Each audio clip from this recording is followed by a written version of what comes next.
Ciao a tutti ed eccoci con la richiestissima recensione di TomoBeast.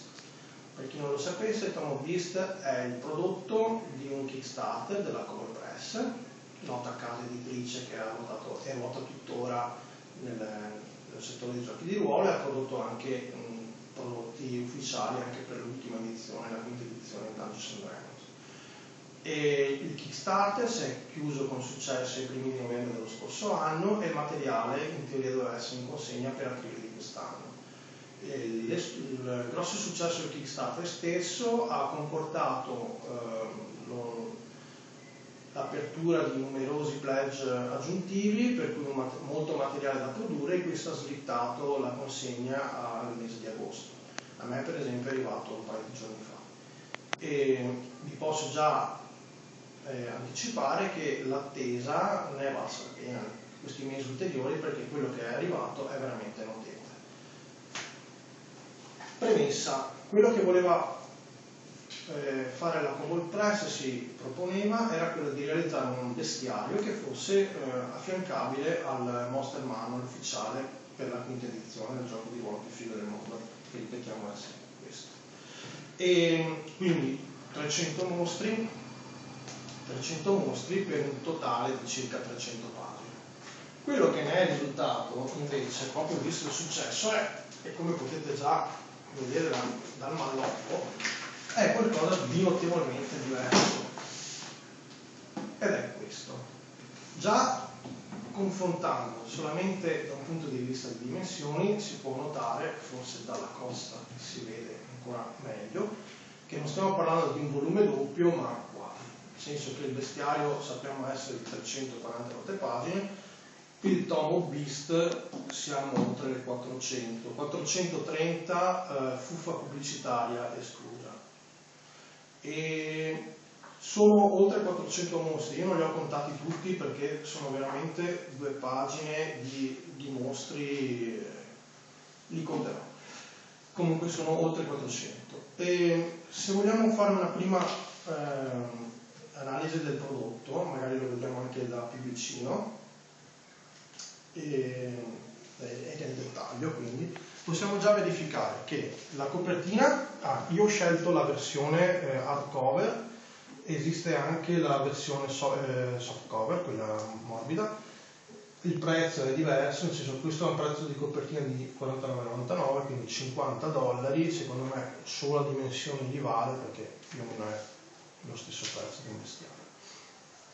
E la qualità della copertina è la medesima, nel senso che al tatto è uguale. Invece la qualità delle pagine è diversa, nel senso che se voi avete il bestiario, adesso io non sono un professionista quindi non so identificare, però ha una carta molto lucida e, passatemi il termine, plastificata, anche se non è plastificata, me ne rendo conto, ma appunto è lucida. Anche l'odore è diverso. Invece questo bestiario qui ha una carta più ruvida ed è proprio più carta. Se avete presente il modulo sempre della Cobolpress fatto per la Wizard, che è Horde of the Dragon Queen e poi Rise of Tiamat, quel tipo di carta lì è la stessa, quindi ha più una sensazione tattile proprio di carta. Una cosa che mi ha colpito positivamente subito è che, oltre all'indice analitico in ordine alfabetico di tutti i mostri, quindi pagina per pagina, però in ordine alfabetico, alla fine, cosa che non c'è, ad esempio, io ne sento abbastanza la mancanza nel bestiario normale, è che i mostri sono divisi in base al challenge rating. Già da questo possiamo vedere che abbiamo una moltitudine di mostri, quindi molto varia, che va dal CR 1/8, che è il più infimo, diciamo, a challenge ben oltre il 20. Abbiamo il Demon Lord Makuiti di 27 di challenge, tanto per vederlo. Il Demon Lord Makuiti, non me l'ero preparata questa cosa, però adesso queste parti qua, vabbè, non importa, fidatevi, c'è, forse è questo, no. Comunque ci sono moltissimi tipi di mostri. Un altro aspetto che mi è piaciuto molto è che ci sono molti fei. I fei di solito sono un po' trascurati nei bestiari normali, qui c'è tutta un'ampia sezione e c'è anche una sorta di Pantheon, adesso vediamo fei, di Pantheon inseribile e quindi che può essere giocato in un contesto proprio i Fey Lords and Ladies, quindi c'è il Re Orso, il Signore della Caccia, il Re della Luna, la regina della notte e della magia, la regina delle streghe, il re del mare, del fiume, scusate, River King, e la regina delle nevi, che piace tanto a mia figlia perché le ricorda Elsa, solo che questa è malvagissima. E poi ci sono gli automi, un sacco di sciami, ed è stato uno dei motivi, almeno a detto degli autori, per cui hanno escluso il mostro che io avevo presentato, perché appunto chi partecipava al Kickstarter poteva presentare un mostro di sua creazione. 20 sono stati scelti, non chiedetemi quali sono, e sono stati inseriti all'interno del bestiario. Io avevo presentato uno sciame e appunto ve ne sono parecchi. Un'altra cosa che a me è piaciuta molto è, ad esempio, ci sono tutta una serie di ghoul, cioè dall'imperatore ghoul al Darakul, al Bone Powder, cioè tutta una serie di chiamiamole specializzazioni del ghoul che possono aiutare a inserire questa figura e creare in una campagna, se vi piace l'idea del ghoul. Mostri molto vari, ma abbiamo visto da un punto di vista della tipologia di creature, dalla tipologia di difficoltà. Che dire, per concludere, io direi che sono soldi che sento di aver speso bene. I mostri sono tanti, molto più delle aspettative.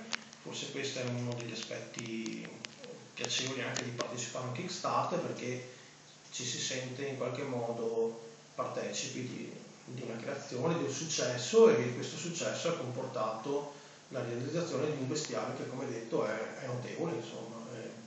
È molto, molto ben fatto. Ecco. Sulla qualità non ho grossi dubbi, perché Cover Press è un'azienda che, se vi piacciono i suoi prodotti, sapete di chi stiamo parlando. In più c'è una sfilza di playtest, quindi i bakers potevano partecipare come playtest, io non l'ho fatto perché, non essendo in lingua inglese, ho preferito evitare, per cui però ce ne sono, credo, qualche centinaio di persone che hanno contribuito a testare nell'arco di questi mesi i vari mostri.